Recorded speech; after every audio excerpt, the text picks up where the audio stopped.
Kommuri gold buyers తాకట్లో ఉన్న బంగారం విడిపించి ఆ రోజు మార్కెట్ రేటు కట్టి మిగిలిన డబ్బు మీకే ఇస్తారు. Contact number 9247538993. బంగారం మీద మన మోజు ఈనాటిది కాదు, యుగ యుగాలది. బంగారం లాంటి మనిషి, బంగారు కొండ, బంగారు కుటుంబం, నీ ఇల్లు బంగారం కాను, సువర్ణాక్షరాలతో లిఖించడం, ఒళ్ళంతా బంగారం, బంగారు పంజరం, స్వర్ణాభరణాలు, బంగారు తూగు టుయ్యాల, బంగారు గోపురం, పలుకే బంగారం, స్వర్ణ సింహాసనం, స్వర్ణవర్ణం, బంగారానికి తావి అబ్బినట్లు మెరిసేదంతా బంగారం కాదు, బంగారం పండే భూమి, బంగారం లాంటి పంట. ఇలా మన బతుకంతా బంగారుమయం, భాషంతా బంగారుమయం. మన బంగారం మంచిదైతే కదా ఇతరులను అనడానికి. లక్షాధికారైన లవణమెన్నమే గాని మెరుగు బంగారమ్ము మింగబోడు అని కవి శేషప్ప ధర్మపురి నృసింహుడి ఎదుట సీసపద్యంలో చెబితే చెప్పుండొచ్చు. కానీ మనం మెరుగు బంగారం తినడానికి ప్రయత్నిస్తూనే ఉంటాం.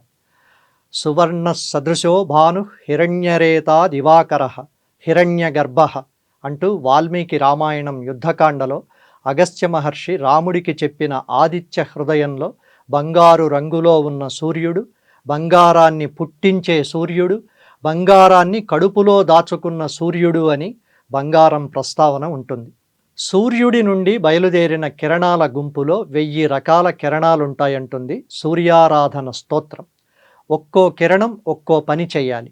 మంచును కరిగించే కిరణాలు కొన్ని, చెట్లకు పత్రహరితాన్ని ప్రసాదించే కిరణాలు కొన్ని, నీళ్లను ఆవిరి చేసి మేఘాలకు చేర్చే కిరణాలు కొన్ని, వేడినిచ్చే కిరణాలు కొన్ని, వెలుగులు పంచే కిరణాలు కొన్ని, శక్తినిచ్చే కిరణాలు కొన్ని, ఆరోగ్యాన్ని ప్రసాదించే కిరణాలు కొన్ని, లేత కిరణాలు కొన్ని, ముదురు కిరణాలు కొన్ని, ఎరుపు రంగు కిరణాలు కొన్ని, పసుపు రంగు కిరణాలు కొన్ని, బంగారు రంగు కిరణాలు కొన్ని, నీలపు రంగు కిరణాలు కొన్ని, అతినీలలోహిత కిరణాలు కొన్ని. భూమి లోపల చమురు ఏర్పడ్డానికి జిడ్డును కలిగించే కిరణాలేవో సూర్యస్తోత్రంలో స్పష్టంగా వర్ణనలో ఉంటుంది. అందులో కొన్ని కిరణాల వల్ల భూమిలో బంగారు ఏర్పడుతుంది. ఇంతకంటే లోతుగా వెళితే ఇది ఆధ్యాత్మిక లేదా రసాయన శాస్త్ర చర్చ అవుతుంది కాబట్టి అక్కడికి వదిలేద్దాం. బంగారం నేరుగా బంగారంగా దొరకదు, మట్టి రేణువుల్లో కలిసిపోయి ఉంటుంది. బంగారు గనులు అనగానే బంగారం తవ్వుకోవడమే అని అనుకుంటారు. కానే కాదు. భూమి లోపలి పొరల్లో మట్టిలో మట్టిగా కలిసిపోయిన బంగారాన్ని వెలికి తీయడం చాలా శ్రమతో కూడుకున్న పని. గనిలో కొన్ని వేల టన్నుల బంగారు మట్టిని రకరకాలుగా ప్రాసెస్ చేస్తే 1 గ్రాము బంగారం దొరికితే గొప్ప. ఇందులో సాంకేతికంగా ఎన్ని అధునాతన ప్రక్రియలు వచ్చినా ఏది అంత సులభం కాదు. ఆ సాంకేతిక వివరాలు ఇక్కడ అనవసరం. ఒకప్పుడు దక్షిణాదిలో ఒక వెలుగు వెలిగిన కోలార్ గోల్డ్ మైన్స్ బంగారం నిజ కథ కంచికి చేరి KGF సినిమా కల్పిత కథలకు మాత్రమే పనికొస్తోంది. ఆంధ్ర, ఒరిస్సా, బీహార్లతో పాటు మరికొన్ని చోట్ల బంగారు నిక్షేపాలు ఉన్నట్లు కనుగొన్నారు. ఆ బంగారం బయటికి రావడానికి ఎన్ని యుగాలు పడుతుందో తెలియదు. వాల్మీకి రామాయణం యుద్ధకాండలో లక్ష్మణుడు స్పృహదప్పి పడిపోతే రాముడితో పాటు అందరూ డీలా పడతారు. అప్పుడు ఔషధ గుణాలున్న విశల్యకరణి, సావర్ణికరణి చెట్ల ఆకులతో వైద్యం చేస్తే వెంటనే లక్ష్మణుడు స్పృహలోకి వస్తాడని, ఆలస్యమైతే ప్రాణానికే ప్రమాదమని వైద్యుడు చెబుతాడు. ఆ చెట్లు హిమాలయాల దగ్గర సంజీవని పర్వతం మీద ఉంటాయని చెబుతూ వాటిని గుర్తుపట్టడానికి రంగు రూపాల గురించి వివరిస్తాడు. ఆ చెట్ల కొమ్మల చివర ఆకులు విద్యుత్ కాంతులతో మెరుస్తుంటాయని చెబుతాడు. హనుమంతుడు ఆకాశ మార్గాన వెనువెంటనే అక్కడికి వెళ్ళిపోతాడు. తీరా అక్కడికి వెళ్ళి దిగి చూస్తే అన్ని చెట్ల ఆకులు పూలు రంగురంగుల కాంతులతో మెరుస్తూ ఉంటాయి. తికమక పడతాడు. ఒక్క క్షణం ఆలస్యమైన లక్ష్మణుడికి ప్రాణాపాయం కాబట్టి మొత్తం సంజీవని పర్వతాన్ని పెళ్లగించి తెస్తాడు. మూలికా వైద్యం అయ్యి లక్ష్మణుడు కోలుకున్న తరువాత మళ్ళీ అక్కడే పెట్టొస్తాడు. ఈ సంజీవని ఔషధాలున్న కొండ ఇప్పటి ఉత్తరాఖండ్లో ఉన్నట్టు ఇప్పటికీ ప్రచారంలో ఉంది. ఎముకలు విరిగితే అతికించగల విశల్యకరణి, స్పృహదప్పితే కోలుకునేలా చేసే సావర్ణికరణి, వెలిగే మూలికలు దొరికే సంగతేమో కానీ ఫిన్లాండ్లో నార్వే స్ప్రూస్ చెట్ల ఆకుల చివర బంగారు వెలుగులతో ప్రపంచానికి కొత్త బంగారు లోకం పరిచయమయ్యింది. ఉత్తర ఫిన్లాండ్లో దట్టమైన అడవుల్లో బంగారు గనులున్న చోట నీటి పాయలకు అటూ ఇటూ ఉన్న స్ప్రూస్ చెట్లకు నిజంగా బంగారు కాస్తోంది.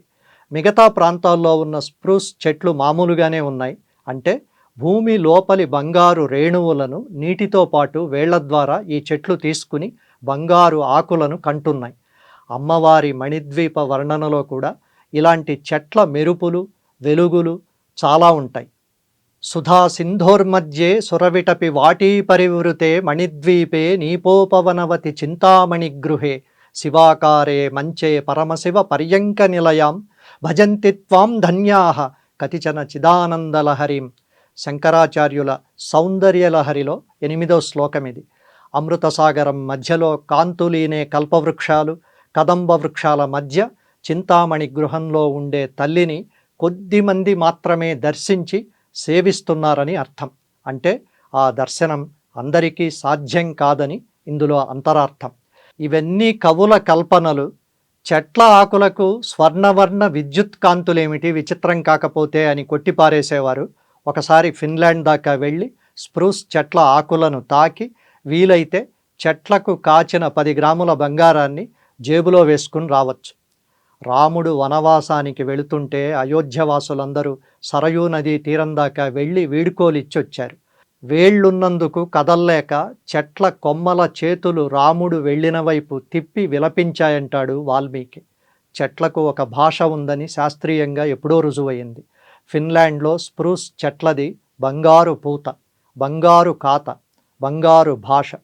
స్ప్రూస్ చెట్లను విరివిగా పెంచి గనులు తవ్వకుండా చెట్ల ఆకుల నుండి బంగారాన్ని దూసుకునే పిండుకునే శాస్త్రీయ విధానాలపై ఇక పరిశోధనలు జరుగుతాయట.